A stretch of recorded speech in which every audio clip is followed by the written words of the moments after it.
Innalhamdulillah nahmaduhu wa nasta'inuhu wa nastaghfiruh wa na'udzu billahi min shururi anfusina wa min sayyiati a'malina may yahdihillahu fala mudilla lahu wa may yudlil fala hadiya lahu.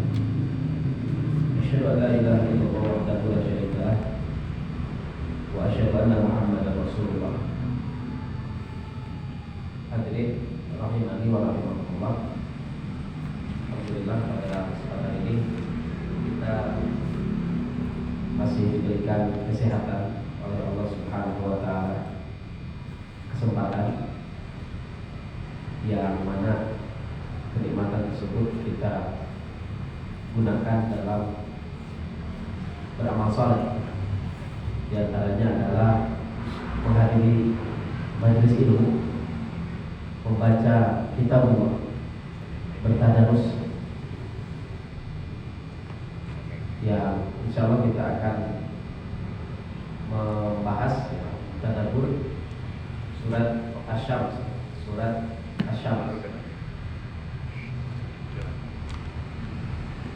Hadirin rahimani wa rahimakumullah, surat Asy-Syams itu adalah surat Makkiyah, surat yang diturunkan sebelum Rasulullah hijrah.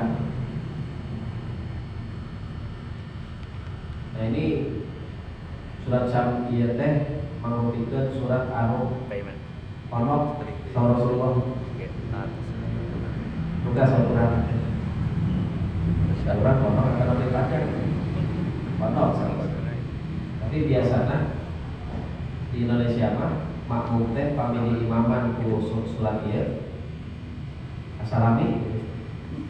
Dan biasana diaduha mugi ka anas anu ponok teh. Padahal Rasulullah SAW, jadi ayat hadis dalam Muslim. Jadi Mu'adz bin Jabal pernah memimpin sholat isya, kemudian diperpanjang sholat nanti. Ada seorang yang mungkin punya keperluan, entah itu ke toilet, entah itu intinya keperluan.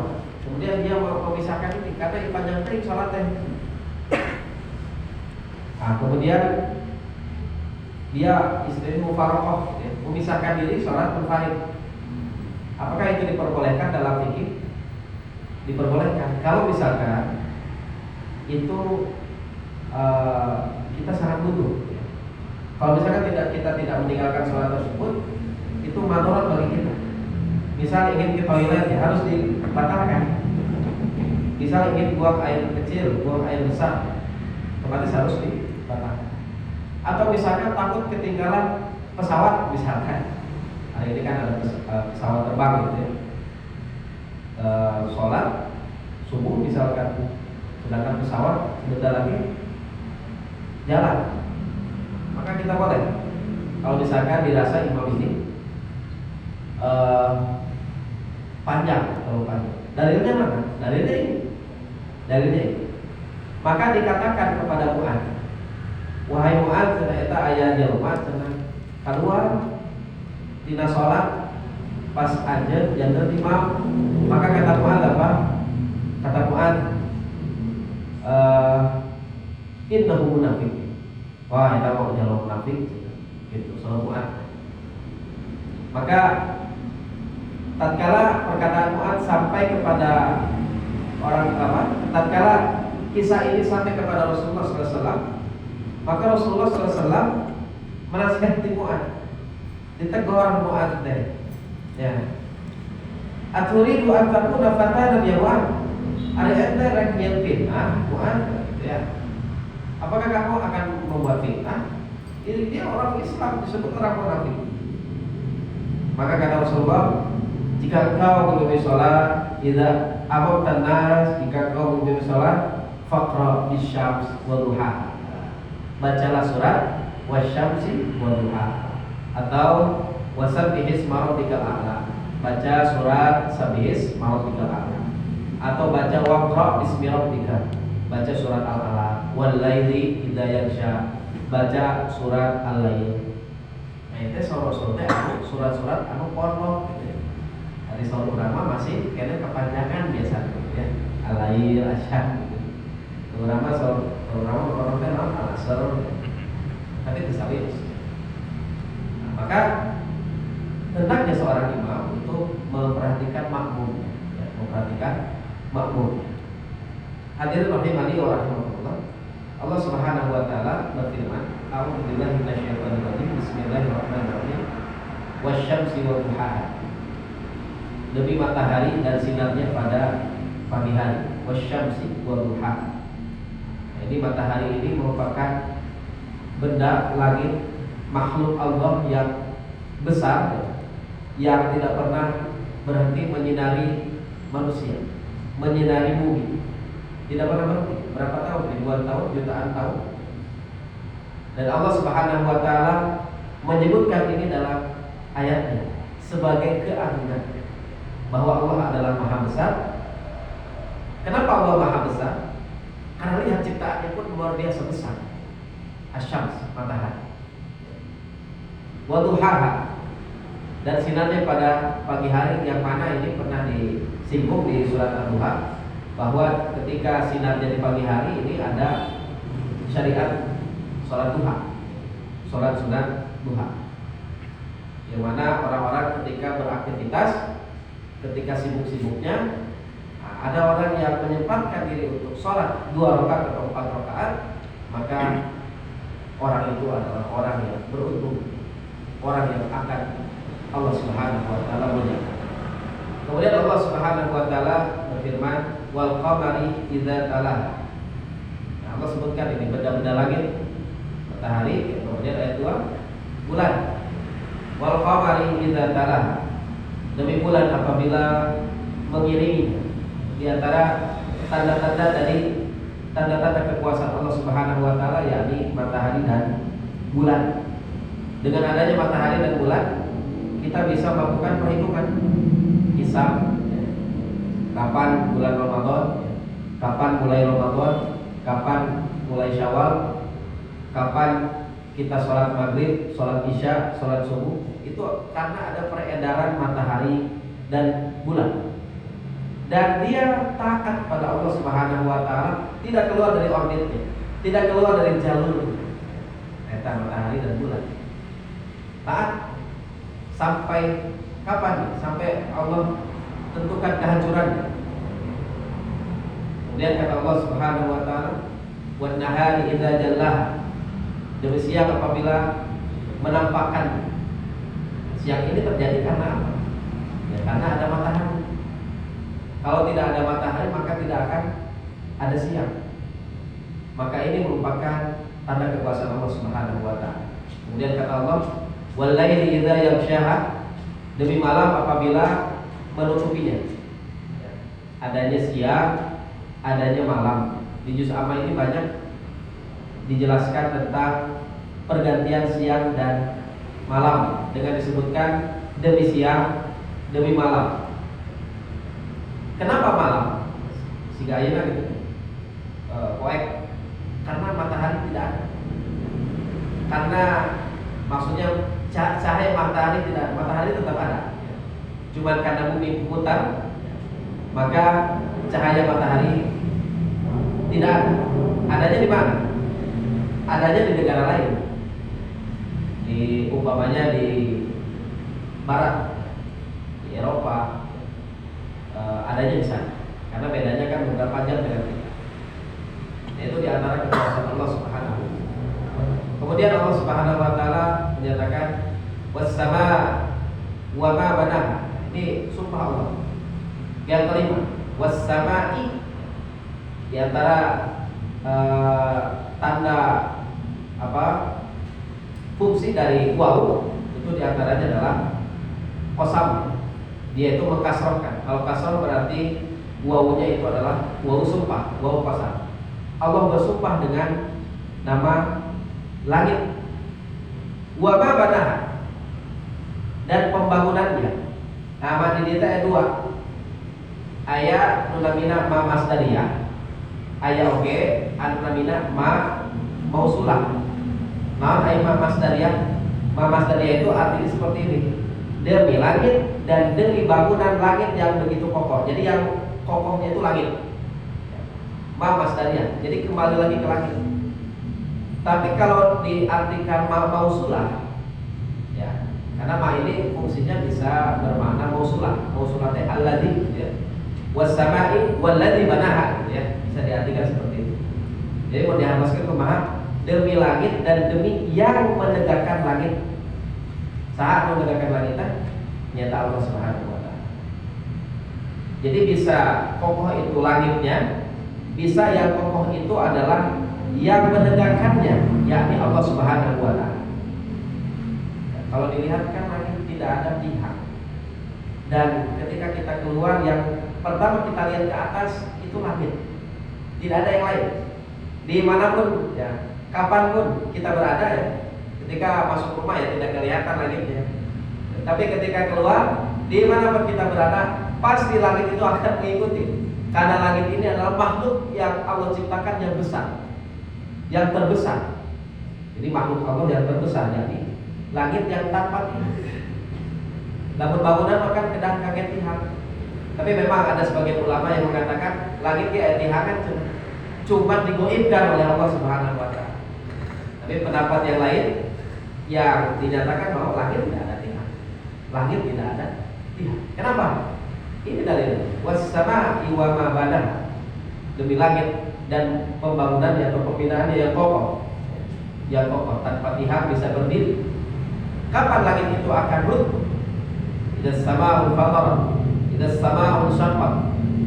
Ada suatu waktu di hari kiamat nanti langit akan tiba masanya runtuh seruntuh-runtuhnya.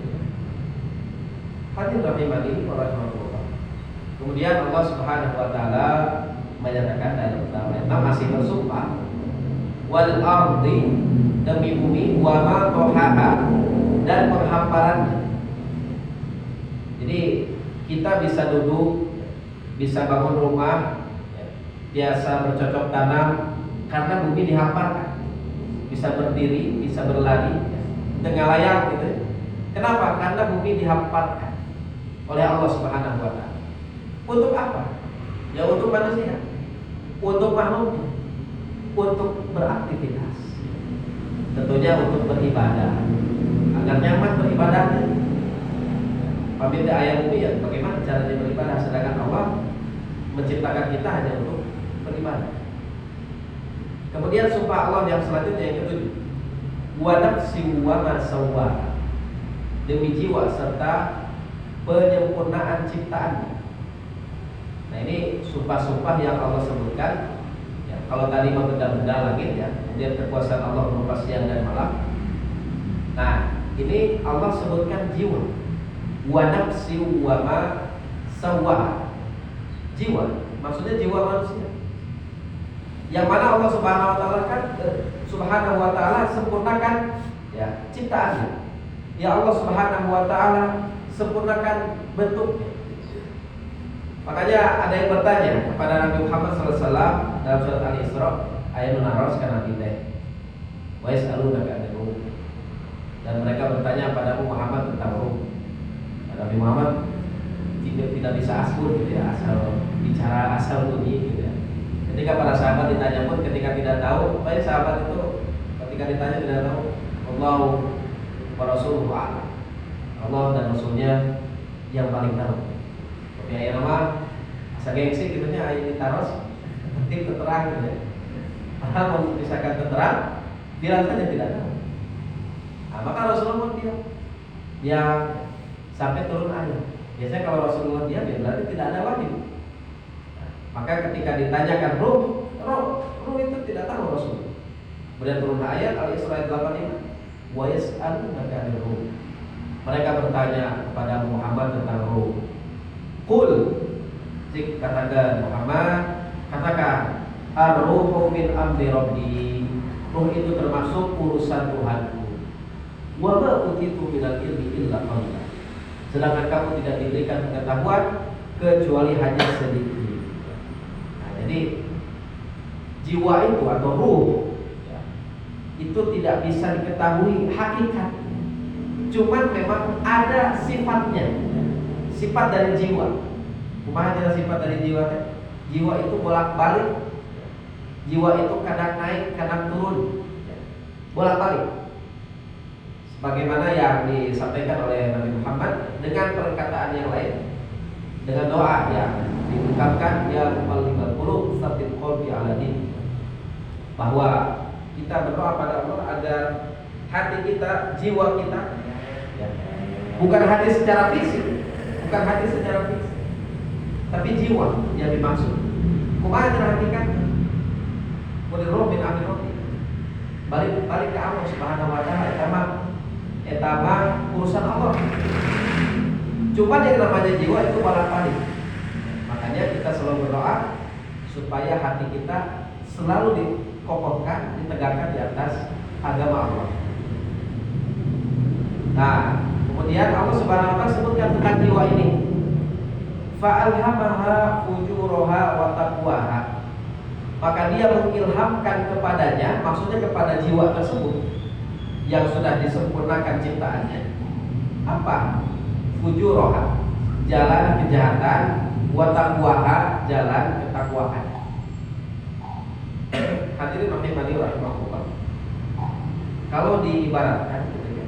Jadi jalan itu siga terus dibekelan sensor. Seperti halnya kalau mobil, kami mobil, ada sensor. Sensornya masih bagus, masih berfungsi, maka ketika mundur masih disadar. Ketika ada tembok ya, atau ada orang, ada benda apapun ya di belakangnya, dia akan bunyi tit, gitu ya. Kalau misalkan tidak ada, dia akan bunyi dengan pelan-pelan. Nah, itu mobil ini masih bagus. Ya. Saya kan sensornya. Tapi ketika mobil itu misalkan taruh di servis gitu ya, taruh di misalkan udah lama ya tidak diservis, tidak diperbaiki, maka apa yang terjadi? Ya, sensornya akan rusak. Sensor akan rusak. Ketika mundur akan terus bunyi. Tidak, bunyinya tidak pelan-pelan. Seperti ada benda padahal tidak ada. Atau misalkan sensornya tidak berfungsi atau tidak bunyi. Kenapa bisa seperti itu? Karena mobilnya tidak pernah diservis, tidak pernah dirawat, dibombake tara namanya. Dan ngumpul pas hujan ngumpul, dah area membakar. Hadirin rahimani wa rahimakumullah. Maka itulah manusia. Menjadi manusia itu sudah dibekali sensor, bisa membedakan antara yang baik mana yang buruk. Termasuk orang ateis. Ateis itu kan orang yang mengungkapkan la ilaha. Ayo uramakan la ilaha illallah. Ayo istisna. Tidak ada sembahan kecuali Allah. Kalau ateisme la ilaha titik ateisme. Tidak ada Tuhan. Berarti kalau misalkan tidak ada Tuhan, ya, berarti tidak ada yang menciptakan kita. Tidak ada yang menciptakan alam raya ini. Tidak akan ada yang membalas kebaikan dan keburukan. Nah gitu makanya kalau misalkan mereka berkeyakinan bahwa tidak ada Tuhan. Ketika mereka berbuat baik, ya saha atau bakal ngebalas tidak ada Tuhan. Ketika ada orang yang menzalimi, belum sempat dibalas, sampai meninggal tidak sempat dibalas. Ada orang yang berhutang, hutangnya gede misalkan, belum sempat dibayar nih, di mana atau ditagihkan. Ketika dia tidak yakin akan adanya Tuhan, maka secara naluri orang itu ingin dibalas. Ya, ketika dia melakukan kebaikan, ingin dibalas. Ketika ada orang yang berbuat jahat, ya ingin dibalas. Hadirin rahimani wa rahimakumullah. Maka seorang itu sudah diberikan bekal, bisa milih mana yang baik, mana yang buruk, mana yang baik, mana yang benar, mana yang salah. Seperti hanya berdusta. Misalkan seorang berdusta satu kali, maka dia akan sensornya akan bunyi. Nah, akan bunyi. Ini adalah kesalahan. Ini fitrah. Jadi fitrah seorang yang ketika lahir itu, ketika berbuat kesalahan, maka sensornya akan bunyi. Ini merupakan kesalahan. Berdusta, mencuri misalnya. Ketika dia mencuri, walaupun dia tidak belajar dalil, dia tidak belajar agama misalnya, tapi yang namanya mencelakakan orang, ya, menzalimi orang, mencuri, mengambil hak orang, maka dia akan katakan ini adalah kejahatan. Nah itu fitrah. Tapi ketika orang tersebut sudah nyaman gitu ya, nyaman berdusta, maka kata Rasulullah SAW, iya kuatkan, jauhilah oleh kalian dusta. Fa'inal kadhiba yahdi ilal fujur. Karena dusta itu akan menunjukkan pada kedurhakaan. Wa inal fujur yahdi ilan nar. Kedurhakaan akan menunjukkan pada neraka. Dan orang yang terus-terusan berdusta, dia sudah nyaman dengan dusta, sekali dua kali masih ngerasa dosa, atau 10 kali, 20 kali, 50 kali ya, menipu sana sini, berdusta intinya, seperti orang munafik. Maka apa yang terjadi? Hatta yuktaba indallahi kadzaban. Sampai Allah cap, stempel Allah sebagai orang si tukang bohong, kadzab. Tapi dalam bahasa Arab itu sigo mubalaghah ala wasni fa'al. Kadzib, orang berdusta sekali. Nah, imam pakai sigo mubalaghah, kadzab, orang yang sering berdusta, si tukang bohong. Hadirin rahimani wa rahimakumullah. Maka mengapa? Ini pertanyaan. Nah, jelas sensor bisa terjalani. Nah, seperti tadi mobil yang tidak dirawat, mobil yang tidak diservis. Manusia pun sama. Ketika dia tidak dirawat, ketika dia tidak diservis, maksud diservis bagaimana? Diservis di sini adalah ketika dia jauh dengan Allah, jauh dengan orang-orang soleh, jauh dengan masjid gitu ya. Aina ayam momen ya, 1 bulan lagi Ramadan. Ini teh momentum yang baik Ramadan teh untuk membersihkan diri Ramadan ya. Ketika orang-orang memenuhi masjid ya, hari ke-1 sampai 10, 20 ya. Orang-orang berlomba-lomba dalam bersedekah. Orang-orang malu ketika makan di siang hari. Karena kenapa? Orang-orang pada puasa.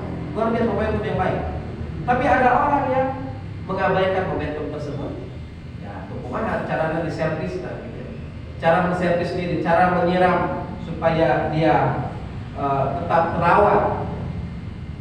Maka dia akan memilih jalan yang buruk. Hadirin rahimani wa rahimakumullah. Nah, kemudian Allah Subhanahu wa taala menyatakan ayat 9. Nah, iya maksudnya Allah bersumpah ya tadi dari ayat 7, ayat 1 sampai 7. Ya, kemudian dijelaskan dari ayat 8 bagaimana jiwa itu sifatnya ya, ada yang jahat, ada yang takwa. Nah, ingin menegaskan apa? Allah ingin menegaskan qad aflaha man zakkaha. Sungguh beruntung orang yang menyucikan jiwa. Jadi jiwa itu terbagi dua. Ada yang suci, ayat 10, wa qad khaba man dassaha, dan sungguh rugi orang yang mengotorinya. Jadi ada dua, ada yang mengotori, ada yang suci. Mengotori dengan apa?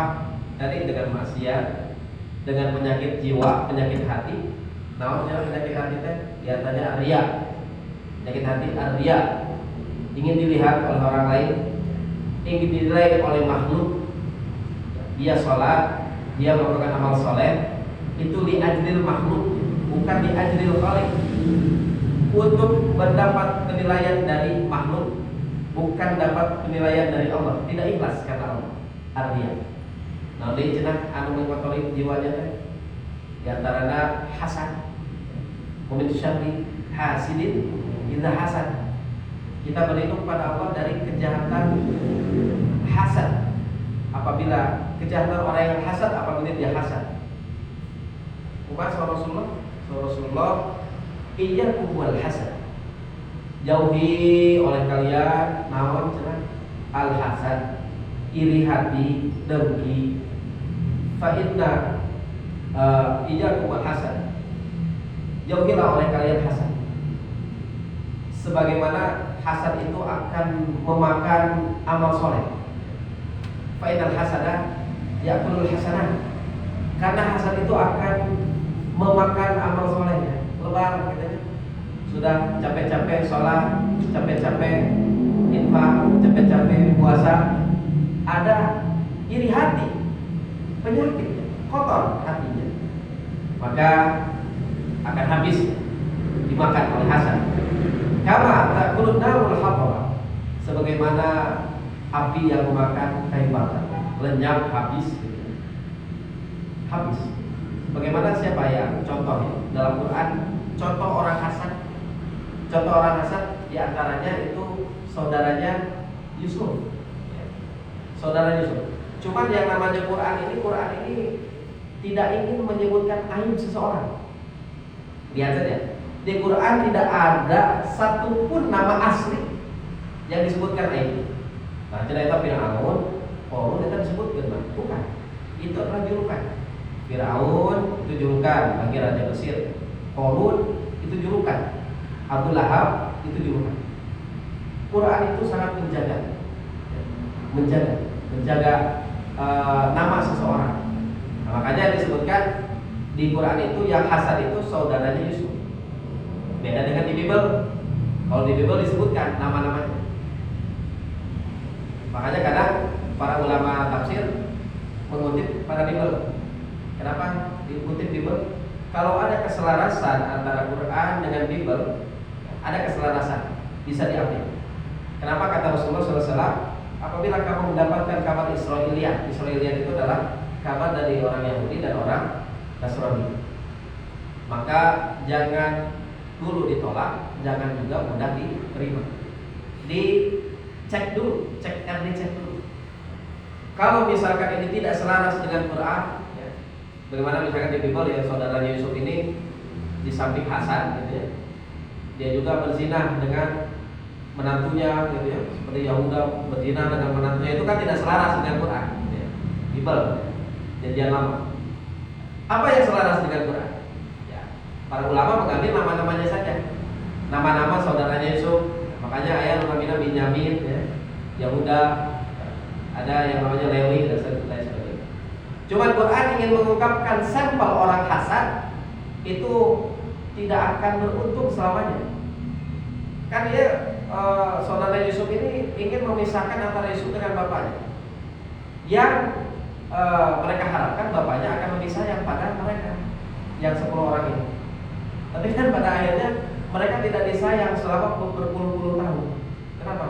Karena bapaknya sudah tahu ini siasat, bahwasanya mereka sudah memisahkan antara Yusuf dengan bapaknya. Hadirin rahimani wa rahimakumullah. Contoh lainnya dalam hadis Rasulullah SAW menyatakan ini penyakit hati, bahwasanya ada orang yang sholatnya rajin, puasanya rajin, sedekahnya rajin, luar biasa. Puasa sunatnya tidak pernah tertinggal. Dan Rasulullah tahu siapa yang dimaksud ketika para sahabat itu nanya. Maka sahabat itu bertanya, di manakah tempat dia ya Rasul? Maka Rasulullah menjawab, tempat dia adalah di neraka. Kenapa? Ya Rasul, dia ada di neraka.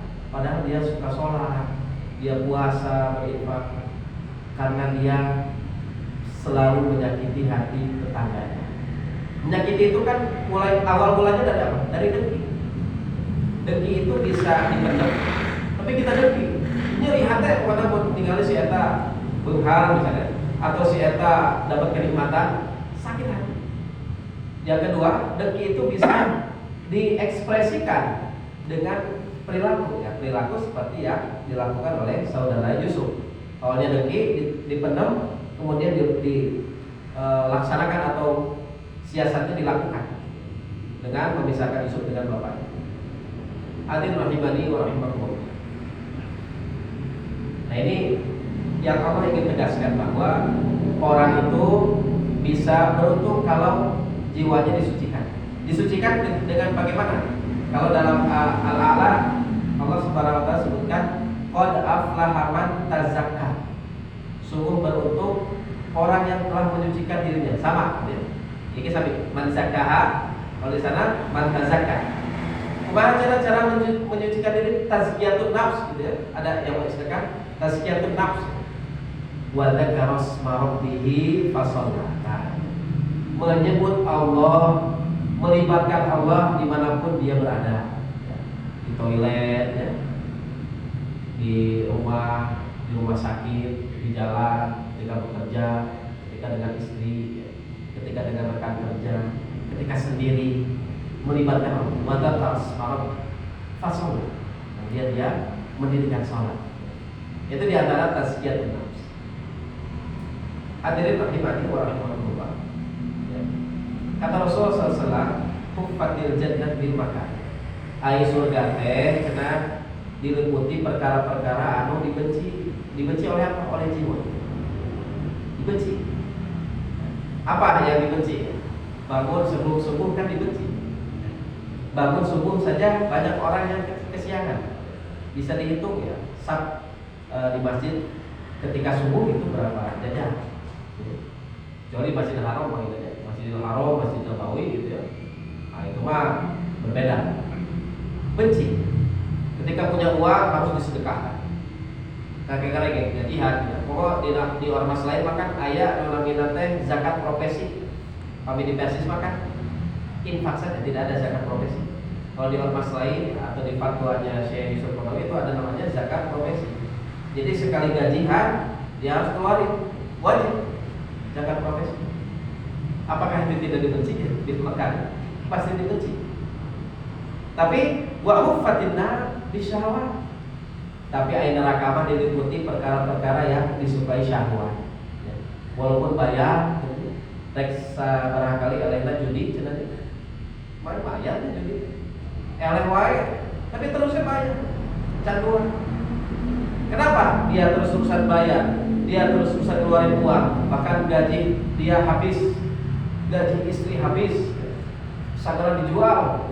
Kayak judi slot, ya, enak kan musiknya. Judi slot, judi slot. Bahkan ada katanya, konon katanya ini pengusaha yang kaya raya, pengusaha suatu produk ekspedisi katanya itu bunuh diri. Kenapa? Karena habis uangnya untuk dipakai judi slot. Alhamdulillah. Sampai orang kaya pun suka dengan hal seperti itu. Padahal habis uang. Kenapa? Karena syahwat. Hadirin rahimani wa rahimakumullah. Nah, kemudian Allah Subhanahu wa taala sebutkan contoh dalam surat ini. Contoh siapa? Contoh umat yang mengotori jiwa. Saha cenah kaum Samud. Kadzabat Samudu bitawwaha. Ya, kaum Samud telah mendustakan rasulnya karena mereka melampaui batas. Kaum Samud teh saha? Kaumna saha? Kaumna Nabi Saleh. Aya di mana kaum Samud? Aya di Arab. Jadi pamili urut mah kitunya nabi-nabi Arab teh aya 4. Nu kahiji Nabi Hud, nu kadua Nabi Saleh, nu katilu Nabi Syuaib, nu kaopat Nabi Muhammad sallallahu alaihi wasallam. Nah, sedangkan Nabi Ismail di Arab. Nabi Ismail bukan. Nabi Ismail orang Babylon. Ismail itu namanya juga bukan Arab. Ismail Ajami, orang asing di luar Arab. Maka kaum Samud itu ada di Arab. Nah, jadi Nabi Saleh berkomunikasi dengan bahasa Arab. Apa yang terjadi dengan kaum Samud? Kaum Samud diberikan kecerdasan. Kecerdasan berupa apa? Berupa mereka pandai memahat gunung, memahat batu.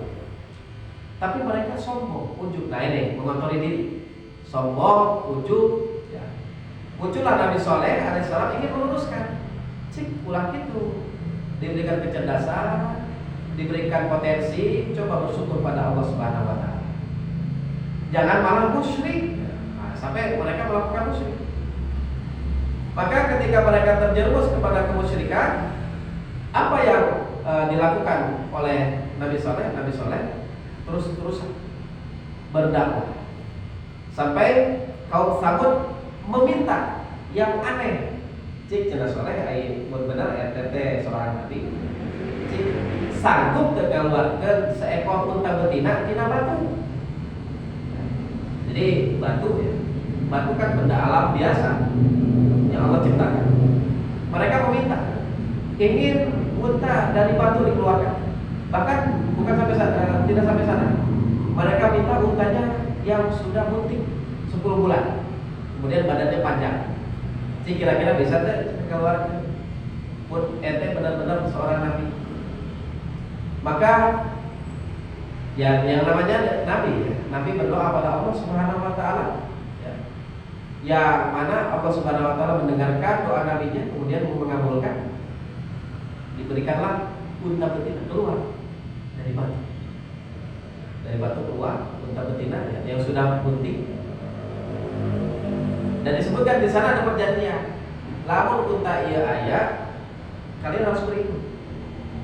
Dan kata Allah Subhanahu wa taala, "Hadina fatullahi lakum ayah."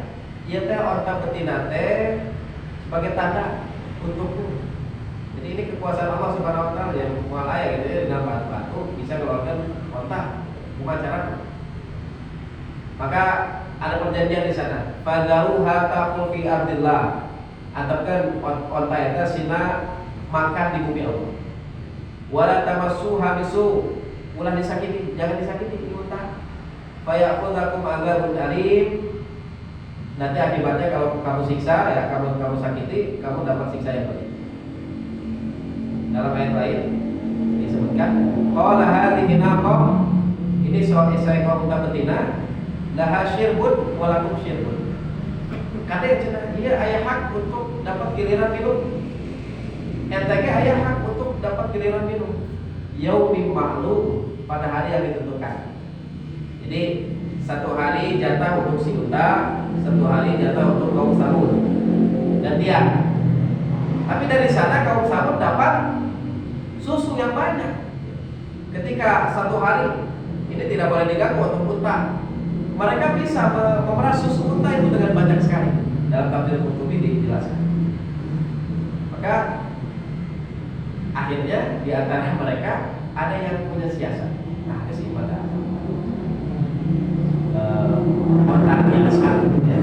Bagaimana kalau misalkan kita sembelih saja unta? Bukannya mereka beriman ya pada Nabi Soleh, pada Allah Subhanahu Wa Taala, malah mereka ingin menantang. Makanya kata Allah di ayat 12, "Idzin ba'atsa asqaha."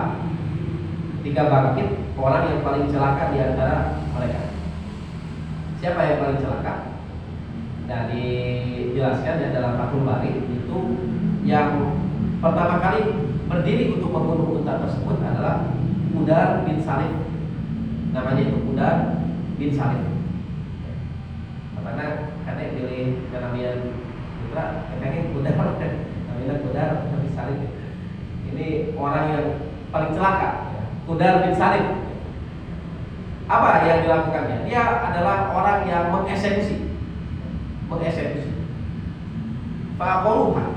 Mereka menyembelih unta tersebut. Kan tadi sudah perjanjian tidak boleh dibunuh ini unta, tapi mereka malah menyembelih. Nah, cara faqaluha. Padahal kan satu orang yang menyembelih. Dan disebutkan di sini yang paling celaka itu Udar bin Salif. Kenapa disebutkan faqaluha? Seakan-akan banyak orang yang menyembelihnya. Yang punya rencana yang rapat ya sebelum hari pengeksekusian itu banyak orang kaum Samud. Cuma yang melakukan eksekusi pembunuhan, penyembelihan itu adalah Udar bin Salif. Makanya Allah khusus disebutkan yang paling celaka. Hadirin rahimani wa rahimakumullah. Dan ayat 13 ini mengulang tadi ya. Faqala lahu Rasulullah innallahi wa subyan. Rasul Allah Saleh berkata pada mereka, biarkan unta ini dengan minumannya. Fa'aqaluha, fakadzabuhu fa'aqaluha. Menantang. Namun mereka mendustakan, lalu menyembelih. Fadamdama alaihim rabbuhum bidzambihim fasawwah. Maka Tuhannya membinasakan mereka karena dosanya. Kemudian apa? Diratakan dengan tanah. Jadi mengerikan ya, siksaan bagi kaum dahulu. Kata Allah Subhanahu Wa Taala, kenapa mereka bisa disiksa? Mereka disiksa karena akibat tangan mereka. Wa ma asabakum min musibah fa bima kasabat aydikum wa ya'fu an katsir. Dan musibah apapun yang menimpa kamu adalah karena perbuatan tanganmu sendiri. Dan Allah memaafkan banyak dari kesalahan. Jadi mereka diazab oleh Allah Subhanahu Wa Taala. Bahkan kata Ibnu Katsir rahimahullah, jadi mereka itu diazab itu disampaikan nanti kalian akan diazab oleh Allah Subhanahu wa taala 3 hari dari saya berkata ini, kata Nabi Saleh. Nabi Saleh berkata itu hari Rabu. Maka azab itu akan akan menimpa pada mereka hari Ahad, Kamis, Jumat, Sabtu, kata Ibnu Katsir. Hari Kamis wajah mereka berubah, khawatir. Jadi sehingga benar mau disampaikan si Soleh yang disampaikan oleh Soleh ini benar, khawatir. Kemudian beralih ke hari Jumat, berubah lagi wajah mereka sampai ke hari Sabtu, mereka sampai khawatir, gelisah. Sampai terjadilah pada hari Ahad, Allah Subhanahu wa taala turunkan azabnya. Turunkan azabnya berupa as-sayhah. Wa akhadhal ladzina dzalamu as-sayhah fa asbahu fi diyarihim jathimin. Dan satu suara keras yang mengguntur menimpa orang zalim itu. Lalu mereka mati bergelimpangan di rumahnya. Jadi suara guntur yang besar, kemudian membuat telinga mereka sakit. Kemudian terjadi gempa luar biasa. Kemudian fa'akhadathumus sayhah musbihin. Mereka dibinasakan oleh suara keras yang mengguntur di pagi hari. Ini bukti bahwa Allah tidak main-main. Ketika Allah mengancam, Allah Subhanahu wa taala tidak main-main. Kan ada namanya targhib buat tarhib. Ada yang namanya motivasi, sok beramal soleh nanti dapat surga. Itu namanya targhib. Ayo oke, namanya tarhib. Jangan kamu melakukan ini, nanti kamu akan kena azab. Itu tarhib, ancaman. Dan semua itu akan terjadi. Akan terjadi. Apa yang Allah sebutkan dalam Al-Quran itu hak, itu kepastian. Tidak seperti kata orang liberal. Orang liberal menyatakan bahwa kisah-kisah dalam Quran itu semuanya fiksi. Kisah-kisah dalam Quran itu semuanya hanya dongeng. Ayat tidak jauh beda dengan apa yang dikatakan oleh orang-orang kafir dalam asatirul awwalin. Dongeng-dongeng orang terdahulu. Hadirin rahimani wa rahimakumullah. Maka mengerikan kaum Samud yang diberikan azab yang mengerikan, yang mana sampai konon kata ulama ya bahwa ini sudah tidak ada. Jadi turunan Samud ini tidak ada. Maka Nabi Muhammad itu turunan siapa? Turunan bangsa Yaman, Jurhum. Jurhum itu kan dari Yaman. Sedangkan Samud itu ada di Jazirah Arab. Jazirah Arab. Kalau Jazirah Arab itu di Hijaz, antara Mekah dan Madinah. Dan kami tinggal gitunya orang ke Saudi Arabia. Sampai sekarang pun Saudi Arabia terlihat di peta itu sangat besar. Tapi yang dihuni oleh orang-orang itu hanya letter I, kemudian ke sini. Sudah hanya seperti itu, segitu. Dan kaum Samud itu di sini. Nah, kalau ini misalkan lihat ini Madinah, ini Syam, ini Makkah, ini Yaman di bawah. Nah ini Samud di sini. Dan sudah tidak ada, sudah punah kaum Samud ini. Kaum Ad, kaum Samud ini punah, dihabiskan oleh Allah Subhanahu wa taala. Kemudian kata Allah di ayat terakhir, wala yakhafu uqbaha, dan dia tidak takut terhadap akibatnya. Maksudnya apa? Maksudnya yang pertama itu yang tidak takut akibatnya teh Hudar bin Salih itu tadi anu eksekusi unta, ya. Yang membunuh untanya Nabi Saleh. Dia tidak takut akibat dari aksi pembunuhan yang dilakukan. Kenapa? Karena dia sombong tadi, kotor jiwanya, padahal sudah diperlihatkan tanda-tanda kekuasaan Allah. Maka si pembunuh unta yang tidak takut akibat dari perbuatan. Kemudian tafsiran yang kedua, yang tidak takut itu siapa? Nabi Soleh. Ya, Nabi Soleh tidak takut apa maksudnya? Tidak takut ketika untanya terbunuh, karena Nabi Soleh tahu Nabi Soleh akan selamat dengan orang-orang beriman. Sedangkan yang akan diberikan hukuman itu hanya kaum Samud yang membunuh unta, mukjizat, unta mukjizat. Kemudian yang ketiga, pendapat yang ketiga, tafsiran wala yakhafu bahana sah atau tidak takut. Jadi Allah Subhanahu wa taala Allah yang tidak takut dengan akibat perbuatan Allah tersebut. Maksudnya Allah tidak takut, Allah tidak merasa salah gitu ya. Ketika Allah mengazab mereka akibat dari pelanggaran yang mereka lakukan. Nah, karena ditarik ke zaman kiwali itu ya. Ketika orang tidak takut meninggalkan sholat, maka nanti ketika dia dapat azab ya, yang tidak sholat kan dapat neraka sakor ya. Masyarakat fi sakor, qalu lam nakum minal musallin.